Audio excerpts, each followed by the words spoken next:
everyone. Thank you so much, Sharon, for that introduction. I am very chuffed to be helping kick off today's presentations on PCI DSS version 4. And when you think about the transition to PCI DSS version 4, I like to think of it as a journey. There is lots of excitement as we set off. It's going to take some time to get there. There are going to be lots of things to see and learn along the way. And there may even be some unexpected detours that alter the path we take as we get there. So how is everyone feeling about this journey to PCI DSS version 4 right now? I really hope it's not like this. I hope it's not. But if it is, don't worry, you're in the right place. This is where you need to be. Because in this morning's sessions, we're going to walk through a number of steps and provide a lot of guidance to help you get on the path to a successful transition to version 4. Now, the first and possibly most important step, and I'm really glad I heard that applause because it means you're already on the journey with me. You're good, you're running with me on this, that's great. The most important step is to not wait, to start now. We do not want to put off the initiation of this journey. I'm sure you've all seen the timelines that we've been communicating about the version 4 transition. Dates like 2024 for the version 3.2.1 retirement and 2025 for the effective date of some of those best practices that are going to be new requirements. They might sound like a long way away, but those dates will really be here before you know it. And one thing that we know about human nature is that given the opportunity to take time to complete a task, we will typically take as long as possible to complete the task, or we will just wait until the last minute, procrastinate and just do it in the last period of time. And we really don't want that to happen with version 4. There's this concept that's known as Parkinson's law, which states that work expands to fill the time allotted for its completion. And what that basically means is if you know that you have 18 months, say, to complete an implementation or to complete a task, typically we'll spend the first 12 to 15 months having planning meetings, thinking about how we're going to start the work, organizing the bits and pieces that we might want to do, envisioning what it's going to look like when it's finished, but not actually getting a lot done and not actually starting it until later in the process, until suddenly we realize there's only 1 or 2 months left until this deadline, and we're sort of scrambling and rushing to get everything in place, before someone turns up to tell us you need to be ready right now. So this is one of those situations where you really want to let your FOMO kick in, your fear of missing out. You do not want to be left behind for the PCI DSS version 4 transition. Now, having this knowledge is also helpful. You can actually use this knowledge of how Parkinson's law works to your advantage, and you can plan your implementations more effectively with this knowledge. So some of the strategies and tactics that can really help include breaking down this large overarching goal of transitioning into much smaller, more manageable tasks and milestones, and setting weekly or monthly and quarterly dates to complete all of these individual tasks and milestones. So that way, even if the people you've assigned these tasks to do wait until the last minute to complete it, they will still complete it within those short periods of time. You'll still have that weekly completion, monthly and quarterly completion. And that's going to help build forward momentum and keep the process moving as you work through the next 18 months or so of your project. It's also really important to clearly define the results of each task that you're trying to implement so that you know when the task is completed and you can then sign off on it and move on to the next one. It's also very important to prioritize the order of the tasks you complete. Focus on the ones that are more time sensitive and more critical, perhaps ones that others have dependencies on, so that you can do them in a logical flow. And as you're working through this process, we can always look for ways to improve our efficiencies and complete tasks more effectively as we go forward. So if you ask yourself, if you had less time to complete a task than what you have, what would you cut out? What would you do to make sure that task was completed in time? And these kinds of thoughts can help you identify where there is lag time or where there is inefficient activity happening that you can then replace with more efficient and more effective actions. And finally, it's important not to get too caught up on completing one task that you forget about what the next task is that needs to be started, or forget about how that task you're working on fits in with the other activities that you're doing as part of your overall project. So now we're starting on this journey. We've got our plan on how to do it effectively and efficiently.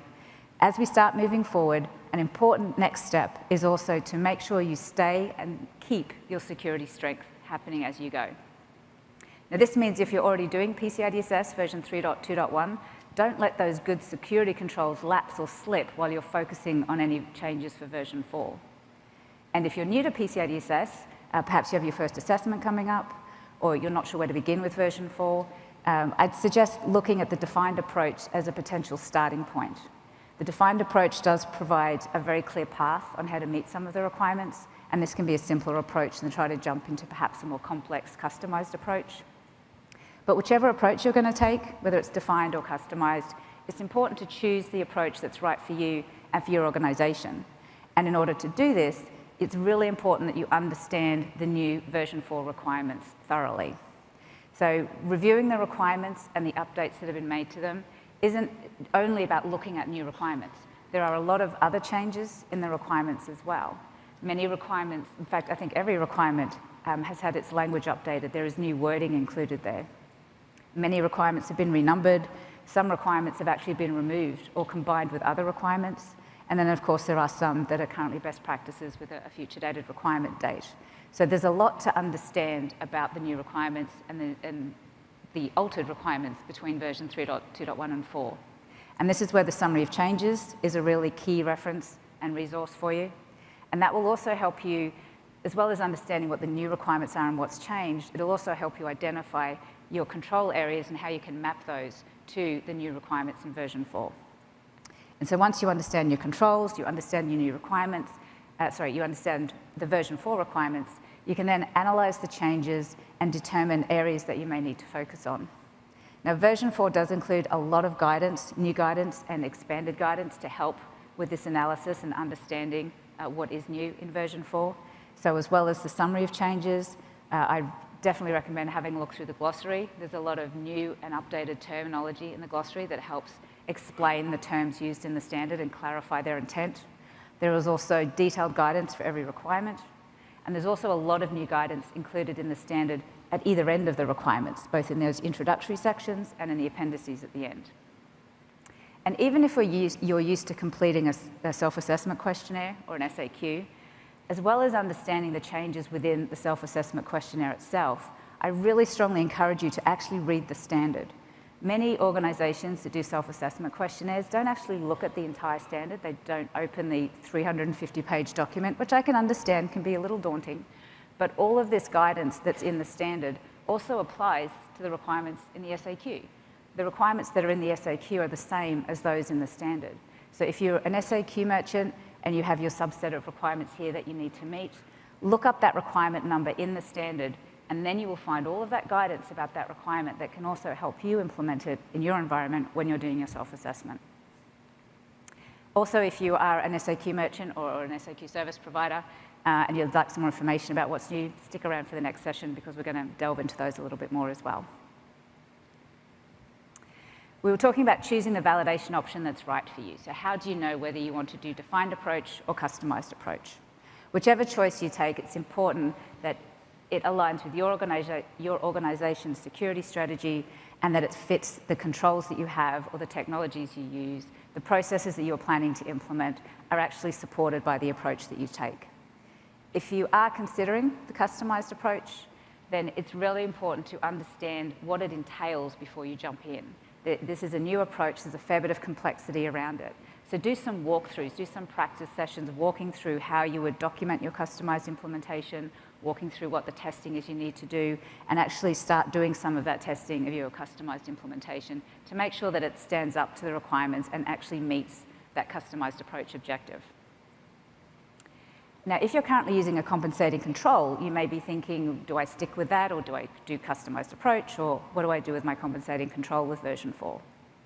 The first step is to actually understand why you're using a compensating control right now. Is it because you have a real technical constraint? Perhaps you have a legacy system that cannot meet the current level of security required by DSS, a particular PCI DSS requirement? Or are you actually using a compensating control to document how you're meeting the intent of a requirement in a different way than is stated in the version 3.2.1 standard? Once you've understood the reason why you're using a compensating control, then look at how the requirements have changed between version 3.2.1 and 4. The version 4 language for the requirements introduces a lot more flexibility into a lot of requirements. So what your implementation is may actually now be more aligned with the requirement wording. It's worth checking that out as well. Once you've had a look at this, you can then determine whether a compensating control is the right approach for you going forward, or perhaps customized approach. If you're using a compensating control to meet the intent of a requirement in a different way, then this is where customized approach may really help, and it's really what it's intended to help provide is support for that type of implementation. So in that instance, review the objective for the customized approach for that requirement, examine the supporting materials and guidance and templates, and see if the customized approach now actually supports your implementation, and you may not need to do the compensating control anymore. On the other hand, if you do actually have still a legitimate technical constraint or a business reason, or you cannot meet the requirement as stated, and your implementation can't meet the customized approach objective, then a compensating control is probably still the right option for you in that instance. And in that case, I'd certainly encourage you to read the updated guidance we have provided on compensating controls. It's in the same appendices, so it's Appendix B and C of the standard as it was in the previous version. And that provides a little bit more direction as well than what we had before on compensating controls. Now it's time to do the work. There's a lot involved in actually doing the implementations. And this is why it's really critical to get everyone in your organization involved in this. Talk to people across all the departments that are affected, all functions, all roles, all levels. Look for champions in your different teams to help with those implementations and communication, and educate everyone involved on what PCI DSS means to them and payment security and how their role is critical in helping secure your customers' data or your own data. Look for the skills that you have internally to help with this implementation.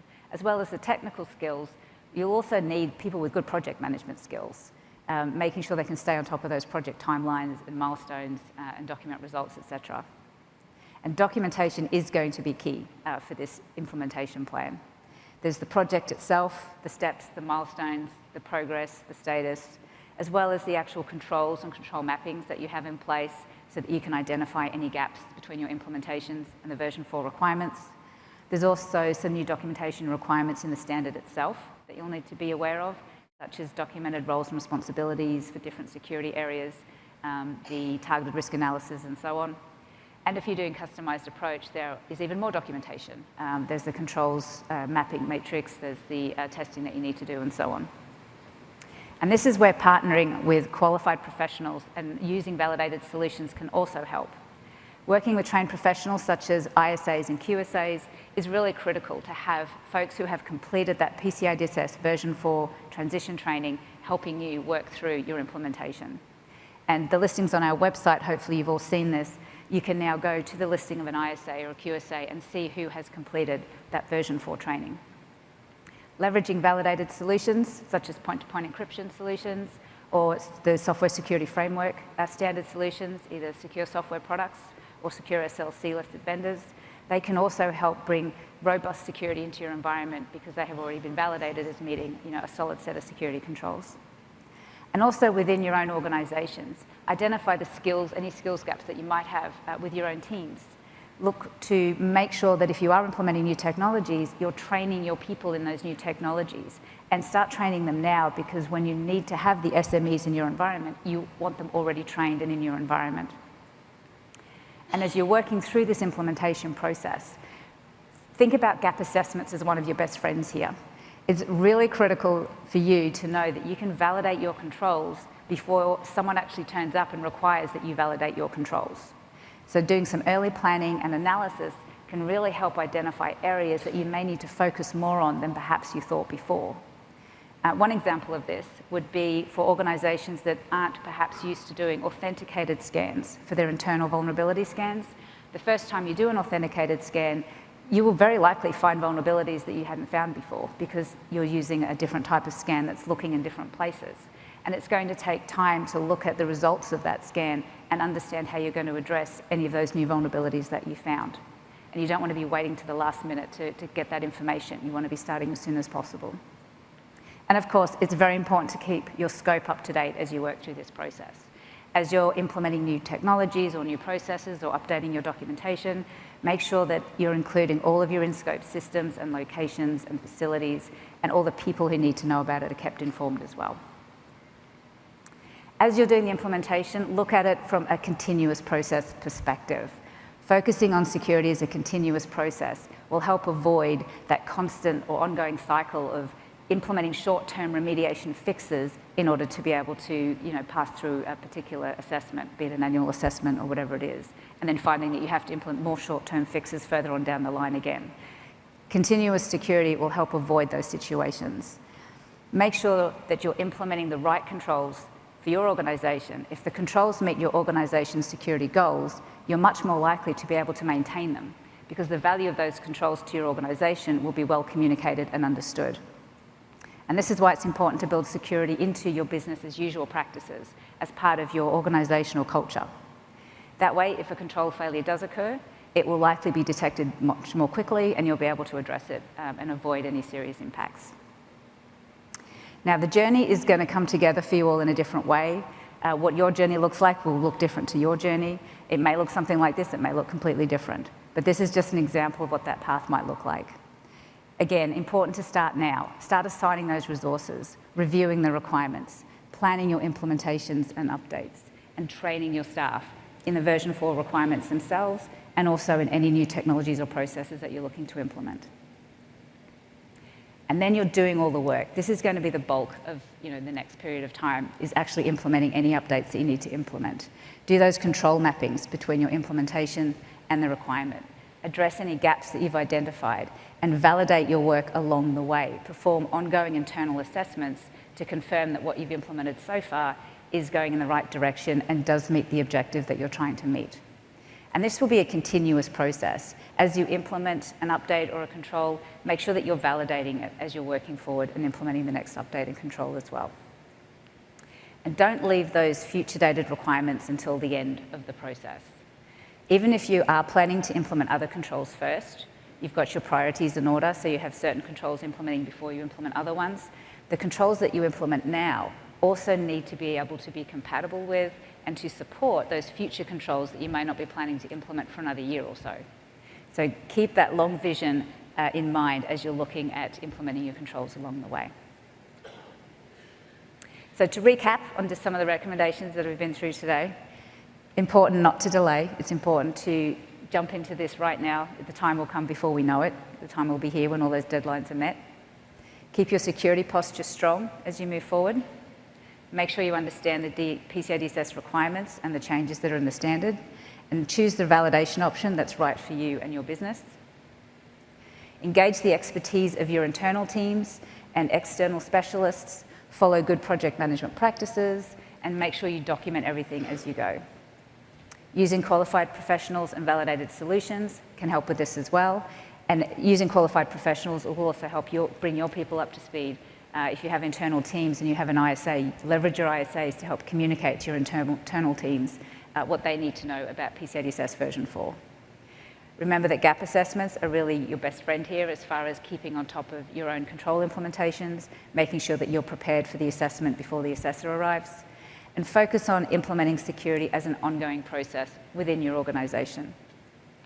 Now, even though we're describing this as a journey, unlike many journeys, this journey does not end with the PCI DSS version 4 transition. All of these steps will not only help with the transition to version 4, but they will also help provide a solid foundation for where your future security journeys take you after that point. And remember what I said at the beginning about it being a journey? It will take some time. There'll be lots to see and learn along the way. Well, the way to succeed in this journey is to be all in, to really embrace the process. Make the most of this opportunity to evaluate your current controls and look how you can improve your path to work towards continuous security. And to do that, we really need to leverage the community around us, including everybody in this room. Everybody here is on the same security journey together, and we all are all part of a larger community, and that includes the council, it includes all of you, it includes our vendors, it includes all of our brands and schemes. We're all on this journey together, and we're all here to help each other and support each other. Now, here at the council, we do want to keep hearing from you about your journey. Any experiences you have, let us know. I hope this has been a little bit useful to give you some thoughts about getting involved. And we do want to keep this momentum and conversation going, not only today, but as we go forward. So do feel free that you can reach out to us at any time. We have email addresses, we have program manager addresses on our website, or come and see us if you're here today, before the end of the day today.